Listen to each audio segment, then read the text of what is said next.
வாங்க. இன்றைக்கி வெள்ளிக்கிழமை லக்ஷன் குட்டியோட லஞ்சுக்கு பிரேக்ஃபாஸ்ட்க்கு என்ன பண்ணியிருக்கேன்னு பார்க்கலாம் வாங்க.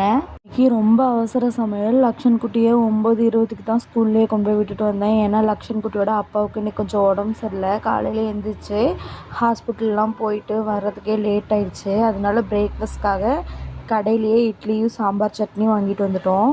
காலையிலேயே சுட சுட சாப்பாடு, அதுக்கப்புறம் சூப்பரான ஒரு பருப்பு சாம்பார். லக்ஷன் குட்டிக்கு கேரட் சாப்பாடு தான் வேணும்னு சொன்னதுனால அவசரத்தில் கூட கேரட் சாப்பாடு கிளறியாச்சு. எனக்கு கடை கிளம்புறதுக்காக ஒரு கப்பில் சாப்பாடும் பருப்பு சாம்பார் இதெல்லாம் வச்சு பேக் பண்ணியாச்சு. அதுக்கப்புறமா தான் லக்ஷன் குட்டியை ரெடி பண்ணவே ஆரம்பித்தேன். லக்ஷன் குட்டியை குளிக்க வச்சு சாப்பாடெலாம் ஊட்டணுங்கிறதுக்காக டிஃபன் பாக்ஸ்லாம் முன்னாடியே பேக் பண்ணி வச்சுட்டேன். கேரட் சாப்பாடு, அதுக்கப்புறம் ஸ்நாக்ஸ்க்கு கொஞ்சமாக பாப்கார்னும் இனிப்பு அச்சு முறுக்கும் வச்சு பேக் பண்ணியிருக்கேன். காலையில் லக்ஷன் குட்டிக்கு பிரேக்ஃபாஸ்ட்க்கு இட்லி சாம்பார் சட்னி வச்சு ஊட்டி ஸ்கூல் அனுப்பியாச்சு. எங்கள் வீட்டில் இதுதான் லஞ்சு பிரேக்ஃபாஸ்ட்டும்.